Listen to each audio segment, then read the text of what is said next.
And that concludes all my knowledge of the Estonian language. Hi, I'm Vidar Andersen. I'm here today to talk about, not myself, hopefully. I'm here today to talk about 18 neglected channels of growth. Basically, I'm here today to share with you a little bit about what you can learn from working with startups, how you can do the things that startups do so well, also in your marketing setting. Now, okay, let's see. Okay, I have no idea what the introduction was about, but let's say it was perfect. If you're interested to know more about me and why the hell you should listen to me, you can go to vidarandersen.com and you'll see more about me than even my mother wants to know. So, getting that out of the way. Hello, technology. Okay, so what am I not here to talk to you about today? Well, obviously, I'm not here today to talk about search engine marketing. I guess you guys know how that works, right? Super simple. I think you reach a lot of people by placing advertisement search engine, blah, blah, blah. Display, social ads, social media. You're probably experts in this already, right?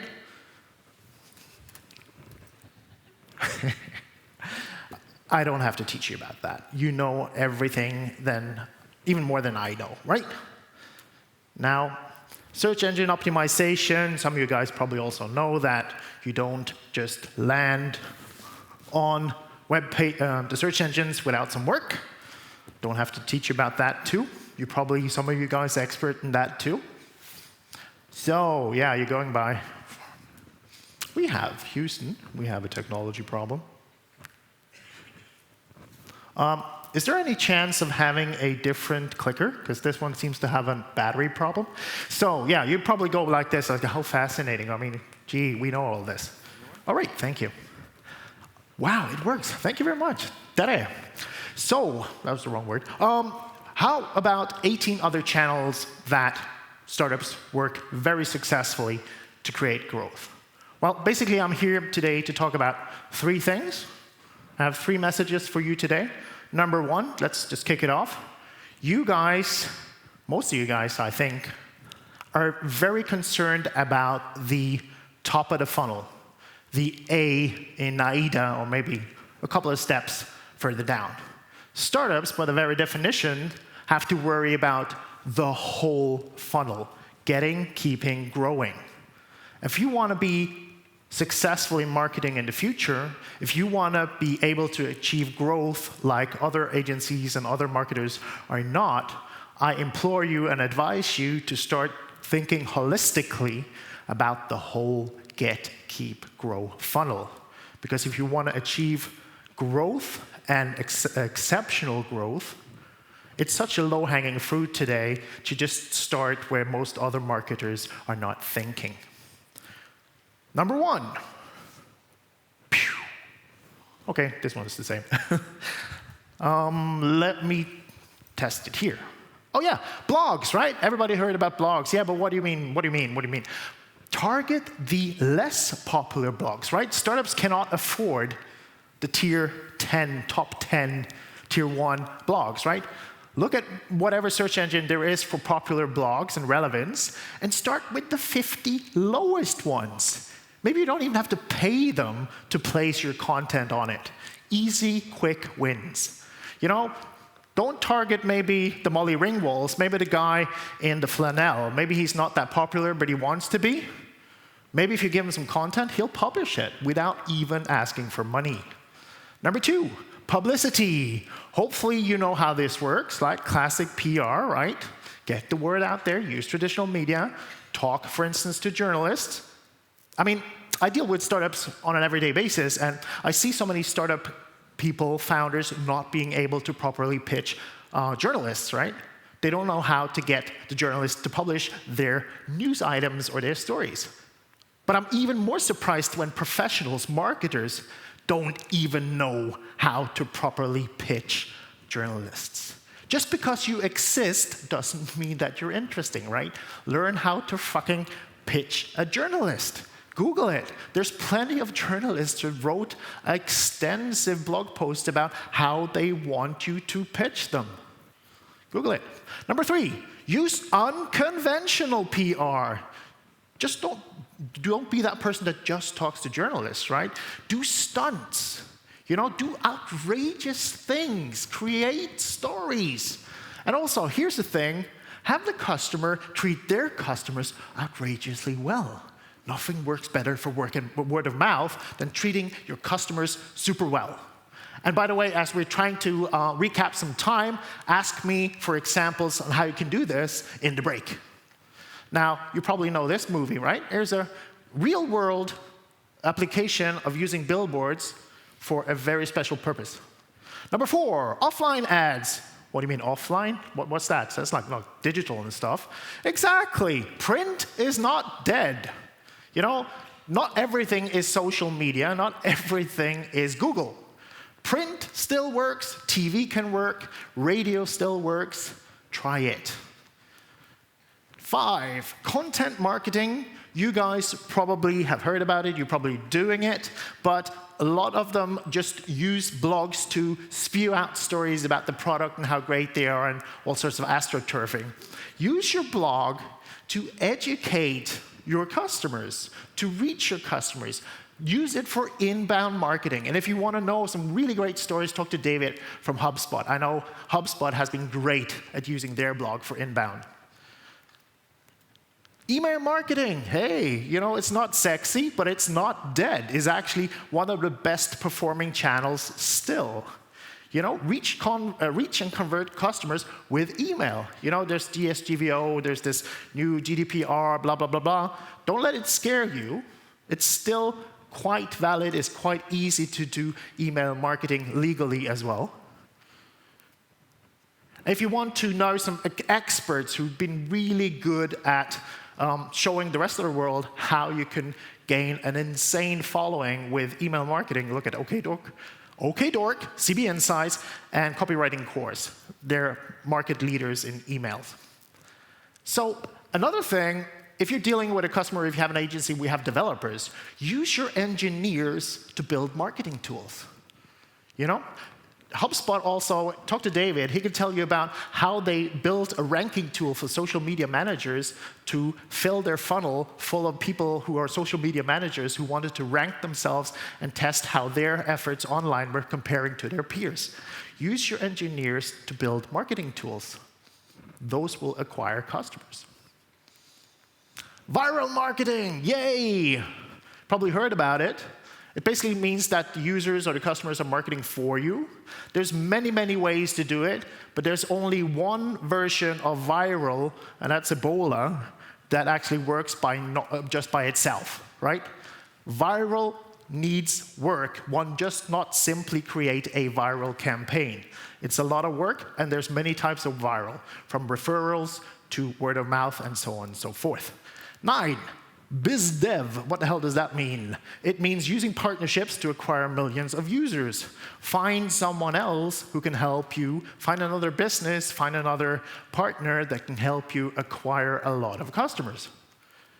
Sales, what the hell do I mean by that? We heard already, and I love it, about getting closer to the customer. Have you ever tried to actually sell any of the things that you're trying to market? To learn from the customers, I totally recommend getting on some sales calls, getting into the stores, try to sell the product. Figure out why are they not buying, why are they buying, what are they trying to get done, what are their pains, what are their gains. Learn to know the customer. You don't want to end up like this guy. Now, affiliate programs. Hopefully, it's self-evident. If you have affiliate programs, it can help the users sell your product for you. If you want to look for an amazing real-life example from a startup, look up the story about Dropbox. Like this guy had an amazing affiliate network. Now, use existing platforms. What does that mean? That means like using an app store, using Facebook, using Salesforce app store, using the Play Store, using existing platforms with a whole bunch of eyeballs to place product or vehicles on to leverage off of. Just a little bit like this one, he just found a larger host to be successful on. Now, trade shows, God, that's unsexy for a lot of people, but it still works. You know, if you go to a trade show, you can create press stories, you can do stunts, you can sign partnerships agreements, you can create stories that you can send out as press releases, so on and so forth. Trade shows, depending on your products, work. Also, of course, it works to talk to the customers. If the customer's there, you can do so much in so little time at trade shows. Offline events, what does that mean? Well, create your own events to bring potential customers or the customer to you, just like AA meetings. Now, speaking engagements, why do you think a lot of the people are here, like myself, speaking today? Most of the people talking today, they probably also have something to sell, right? Get the customer in front of the right audience to place the message, to build them up as authority figures, works magically. Give speeches to gain customers and trust. Community building. Build a community, or at least be helpful in trying to build a community around your product and your brand. Look at, for instance, what Apple is doing. They're just basically enabling everybody to help everybody themselves. They don't have support per se themselves. So build a community, or at least be helpful in helping the community build itself around your product or brand. Embrace it. Don't be shy of it. Don't sort of work against it. And use some imagination, because the world is so much more than just search engine advertisements and social media and Snap stories and so on and so forth. You know, marketing used to be about creativity, so let's not forget that. Conjure up your own magical channels. I mean, there's no scripts. Be inventive. And of course, what we also heard about today, which I am also a very, very big fan of, is get data. Use data as a channel to base new campaigns and new experiments into new channels on. We already, thankfully, heard a lot about how we do these experiments.